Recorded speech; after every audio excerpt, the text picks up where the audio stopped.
Hello and welcome to the Gone Traveling Podcast. We are looking at the BKT EuroCup. We are in episode 7 of the 25-26 season, looking at round 6. And with me, as usual, is Marco Munno, communication specialist and collaborator with Sky Sport Italia, and La Giornale Tipo. Marco, how are you doing?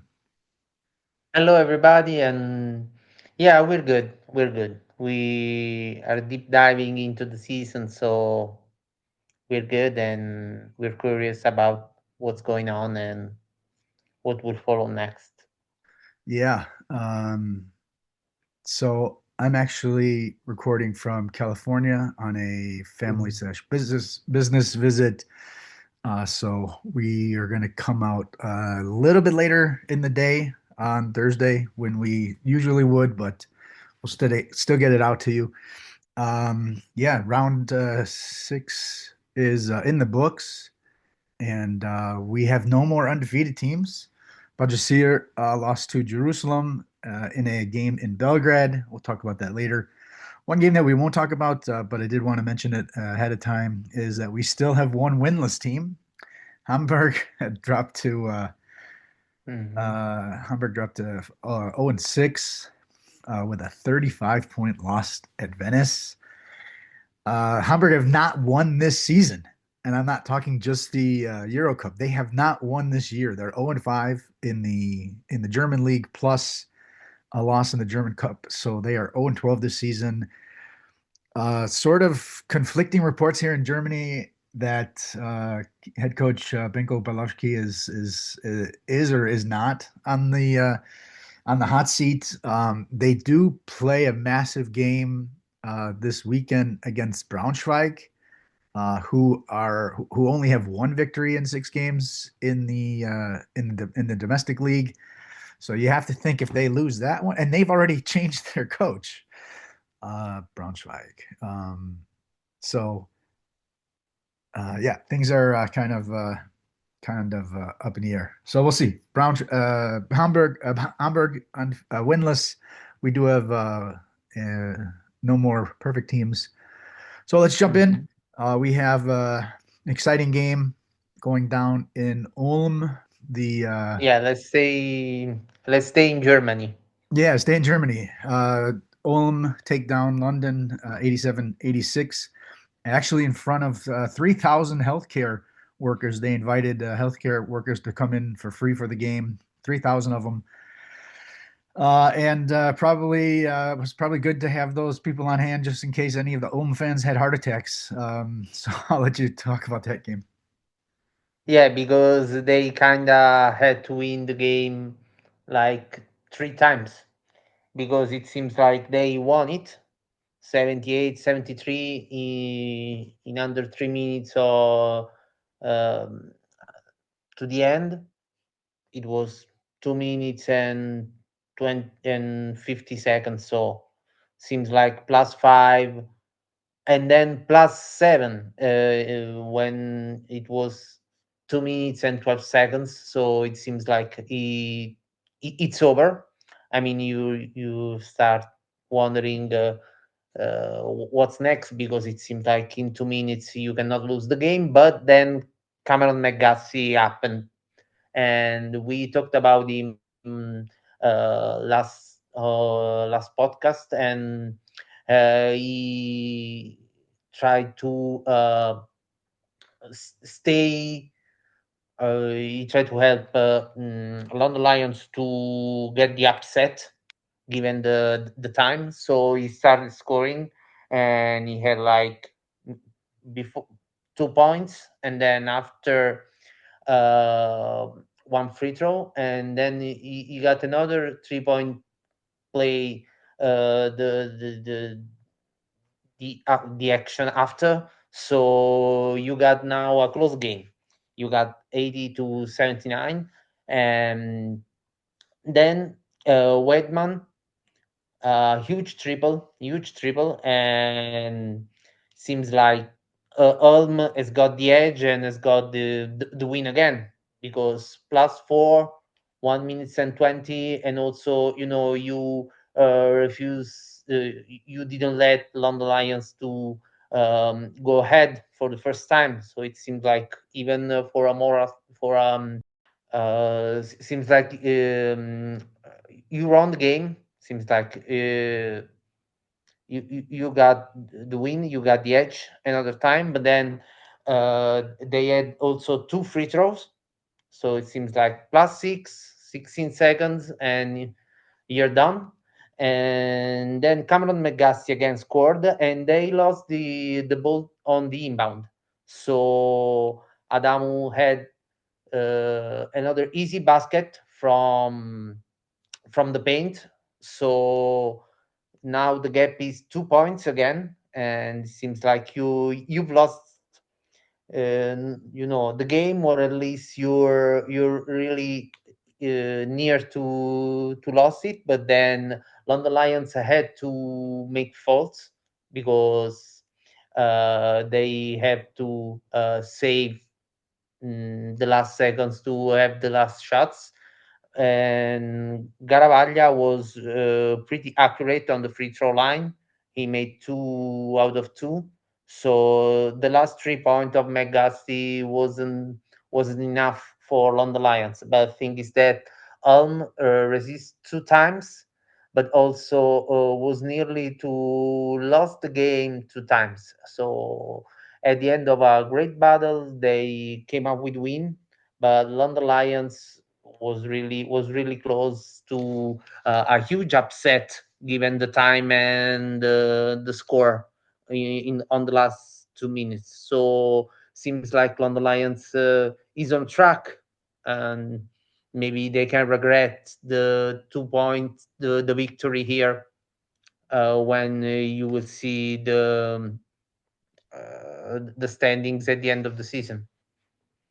Yeah, I mean, actually, after Vitamin hit that three with 82 seconds left, Philip missed, and then they actually Olm actually grabbed two offensive rebounds, and then Shorman hit those two free throws, and so I did the game report for the EuroCup, and I thought, okay, the game's over, right? They score, and then you have Sherman, who had made the free throws, gives up the ball, and yeah, Garavaglia, hitting those free throws with 2.7 seconds left to ice the game. That he's still a kid, and but he's hit some big free throws over his youth career with Milan and with the national team. So good one for him. Massive victory for Ulm. They had lost their last 5 games in all competitions. So despite all that, they're still at 4-2, right there in the race in Group B. Over in Group A is the game I want to look at. The only road victory of the round. Cedevita winning in Cluj, 93-87. Cedevita goes to 4-2, and Cluj moved down to 3-3. Cedevita had lost their last 2 games at home versus Neptunus, and then also at Bahcesehir. Whereas Cluj has won their last 2 games. They had the overtime thriller against Ryer, and as every team that plays against Hamburg, a victory over them. Big moment in this. First of all, the matchup between Fats Russell and Umaja Gibson was just fun. Russell ended with 21, 4, and 7. Gibson 15, a rebound and 7 assists. So those guys were really going at it. Kind of the big moment in the game was with about 7 minutes left in the third quarter. Dusan Militic picked up his 4th foul, and he was, I believe even at that point, he was the leading scorer. Ended up with only 13 points. Left with more than 7 minutes left in the third quarter, and didn't come back until 6:44 left in the game, and was only out there 81 seconds, and then he picked up his 5th foul. So basically, a no-show for almost the entire second half. And it definitely hurt them. You had to play Menza there in the paint, and he had a big turnover late. Cedevita had initially given up the lead at 76-75, but then really just right back at the other end, reclaimed the lead, and it was over. Cedevita really did a good job of taking every punch, every big basket, forcing the issue. You had Russell, you had Gibson, you had Nikolic, these guys, Stewart. They just kept scoring, and they couldn't get the stops. Cluj couldn't get the stops. So as I said, Cedevita 4-2, snuck right behind or snuck right in that in a tie with Jerusalem, one game behind Bahcesehir. Speaking of which, that's where you want to go. I will let you talk about Jared Harper, who obviously had a big MVP from last year, and obviously having a super strong season this year as well with Jerusalem. And Jerusalem take down Bahcesehir 90-82. The game was actually played in Belgrade. So the last undefeated team is now has now also suffered a defeat. So I will let you talk about that game and Jared Harper. Yeah, we were waiting, a huge battle here for between Bahcesehir and Jerusalem. We were asking ourselves when Bahcesehir would be stopped, and it happens that time in Belgrade. Jerusalem played a lot of games in Belgrade these years, so it seems like the Nikolic Hall was not really a home field, but they know the court very well. And we had a great battle between two of the um, best scorer of the competition. So you got Harper on one side and you got Flynn on the other side. And Jerusalem, anyway, was kind of up for the most part of the game. And it was not only the offense, but also the defense was really preventing Bahcesehir to get to the paint easily. So uh, Jerusalem seems like was ahead for the most part of the game, but nearly at the end, Bahcesehir went back, and they were also up uh, less than 3 minutes to the end, thanks to Flynn that was really into a battle with Harper, and then just Harper had a huge three, and it seems like he was stepping up when needed. He had a huge tree, and yeah, you got the answer from Flynn, but also he was effective against the zone with the hockey pass for the relay basket that made the distance between the two teams on 4 points on 47 seconds to the end. And he was also throwing some lobs when Bahcesehir was starting to build up momentum. So he started strong the game. He was making a huge plays when Bahcesehir was trying to get back, and when they got back anyway, he made the three that really turned up the shift the spirit of the game to again in the hands of Jerusalem, and also he had a good read when they switched to the zone at the end. So it seems like an overall performance, and then Bahcesehir had its first defeat. You can see like 37 of PAR, so it seems like you got really an overall good performance, and not only on the offensive side but also on the defensive side. So he was really carrying the team to the win, to the important win, because now in the standing you got still Bahcesehir that is first into the group A, but now Jerusalem is second, 4 wins and 2 losses, so they're kind of near. Yeah, we had actually talked last week about there actually being some separation, and now, don't look now, but two teams are just a game behind them with Jerusalem and Cedevita. In the other group, the only other team with only one loss is Bourg-en-Bresse, and they won 85-82, and against hard luck Chemnitz. So Borg 5-1, Chemnitz 2-4. But even though a 2-4 record, they have a plus 21 point differential at 2-4. So that just kind of goes to show how things have gone for the debutants in this competition. Just so many tight games that you have to feel good about they have to feel good about themselves. Losing by 1 point, winning by a point, losing by 3 points, losing by 5 points.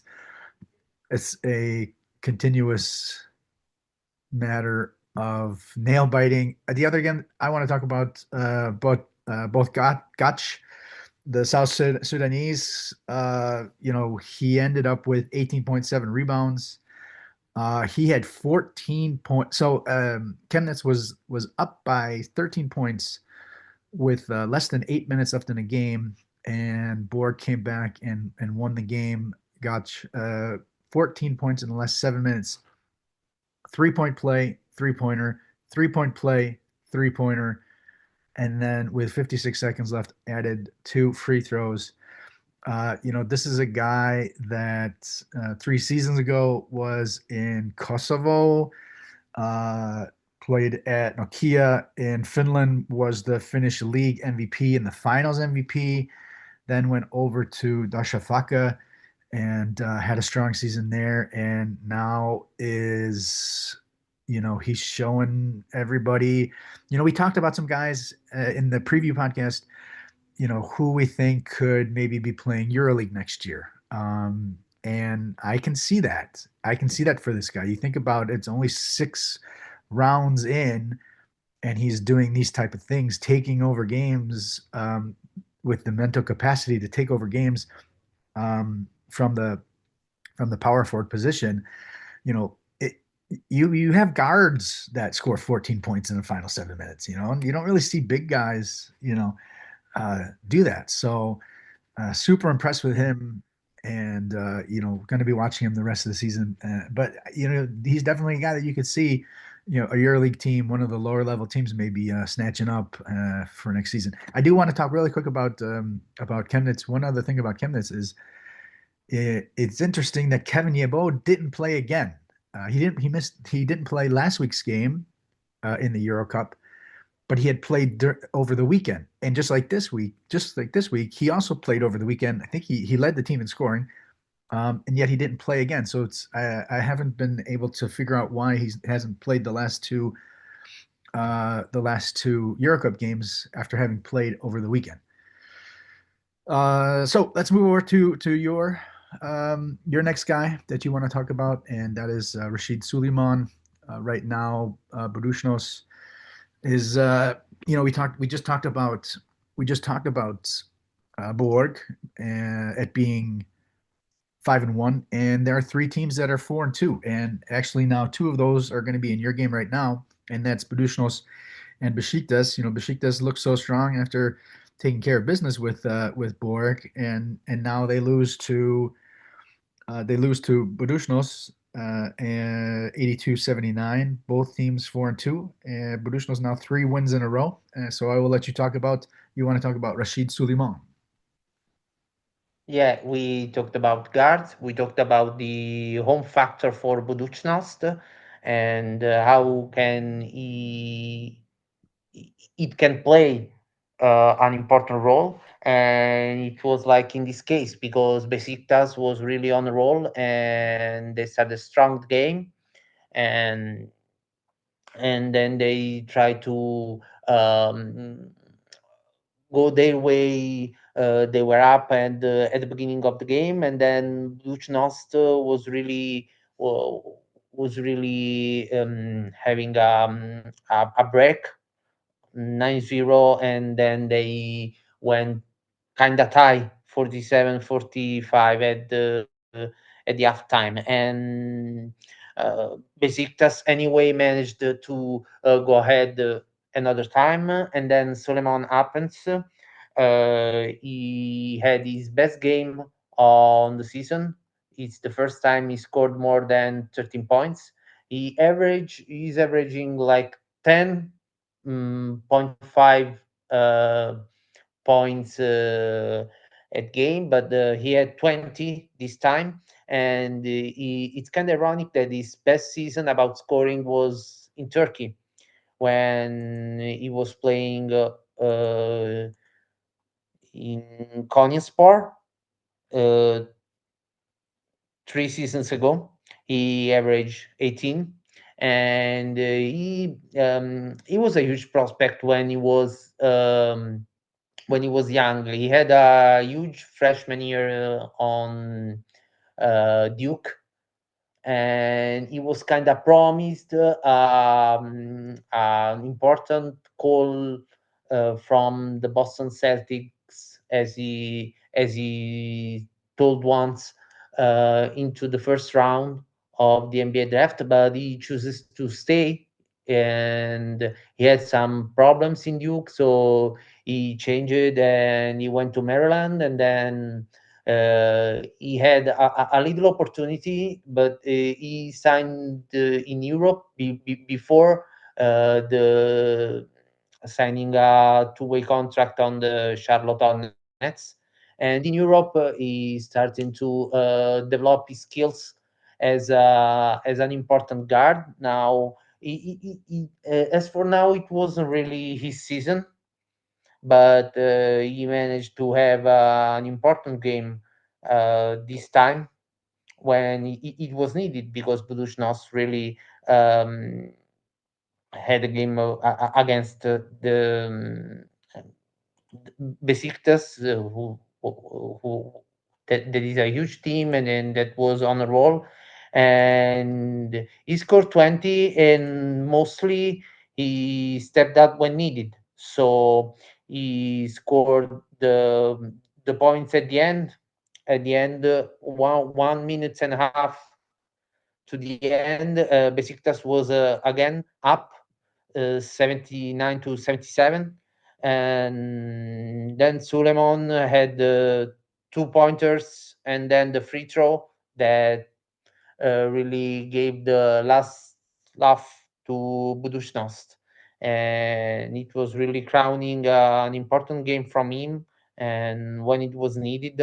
Also, when Besiktas was starting to get into the game, he scored another three important 3 point when they were 74 tie.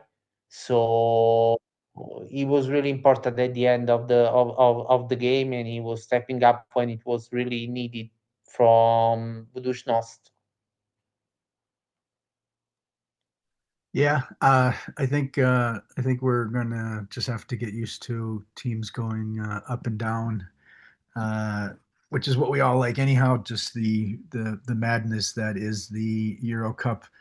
How fun it is to see all these teams you think that are on a total roll and then just aren't able to withstand it. Just it's pretty fun.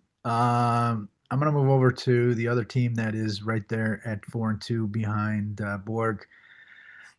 I said last week, don't look now, but Turk Telekom is 3-2 after the first two losses.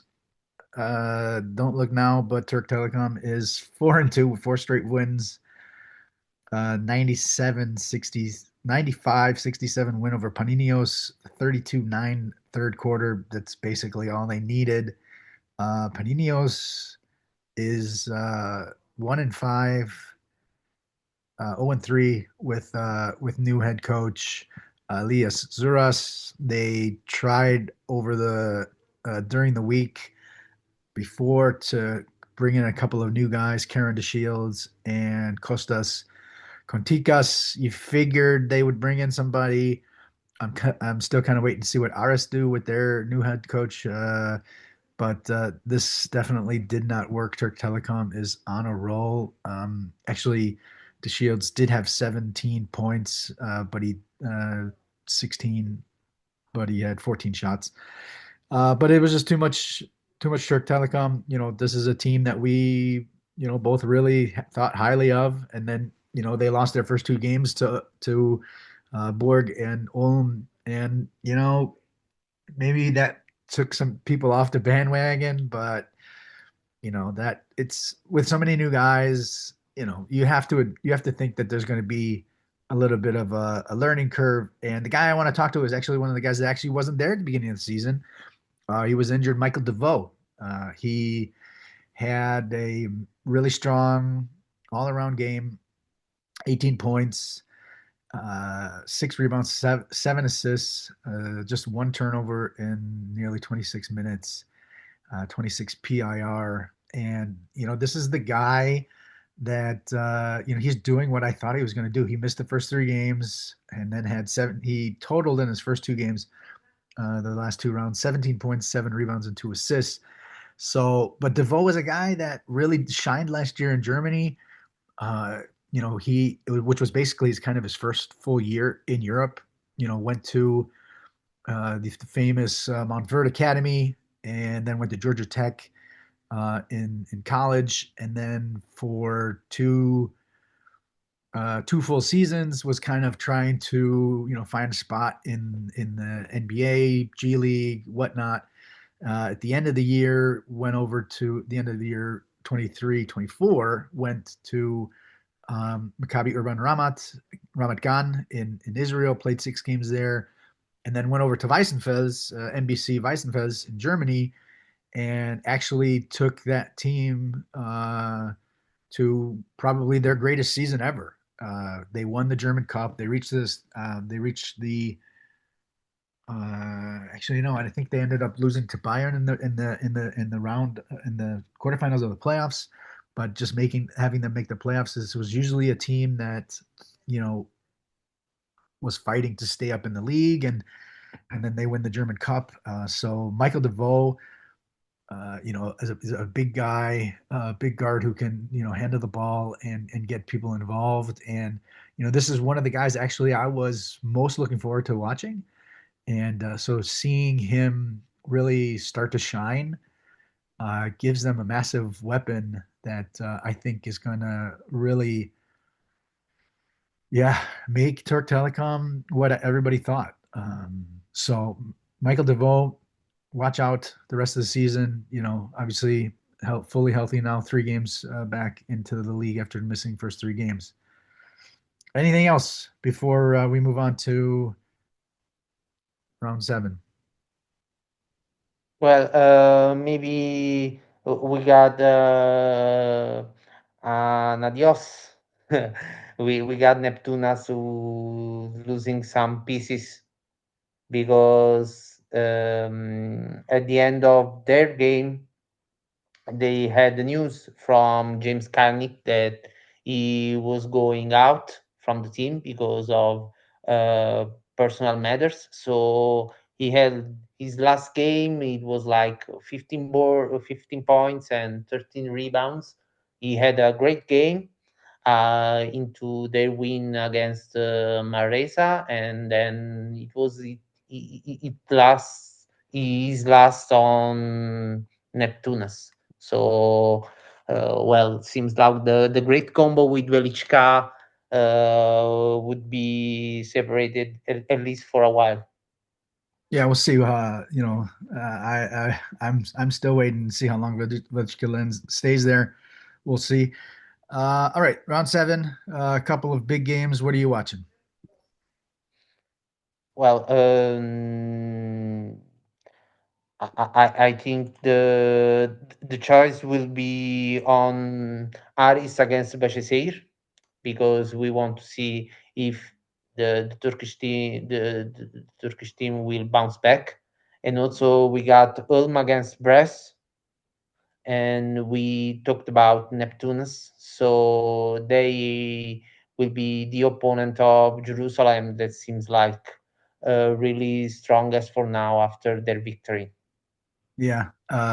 Ulm, this will be their second of 4 home games in 5 rounds. So they have some home cooking now to maybe bring them maybe to the top of the of Group B.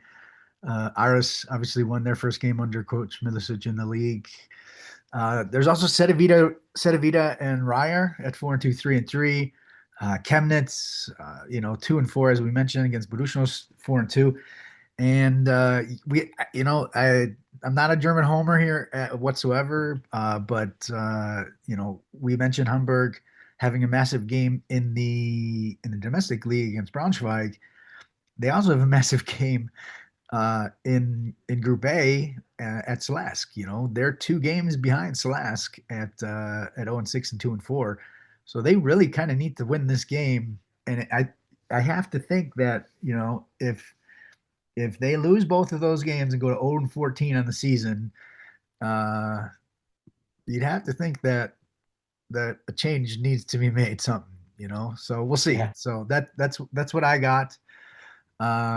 So let's call it a day. Marco, why don't you let everybody know where they can find you on the social media, etc. Well, you can find me on all the social media as Marco A. Munno, but mostly on X. So Munno is the surname, There and you go. There you you can go. find mostly there. And I am at Hein News, HeinNews, Hein News. That is on Twitter. We had a article on Jordan Bahia, the Cameroon Mhm. big By guy you. with Trento. Yes, Trento. That came up last week. We have a story coming up on Friday, feature on Skylar Mays from Buducnost. So we talked about Mm. Buducnost a little bit today, and there'll be an article up on Friday about Skylar Mays. So check out that. All right. Well, thank you everybody for listening to the Going Traveling podcast. This has been episode 7 of the 25-26 season. We looked at round 6, and we're going to look at round 7 next week. Marco, thanks a lot for all the time. Thank you to everybody.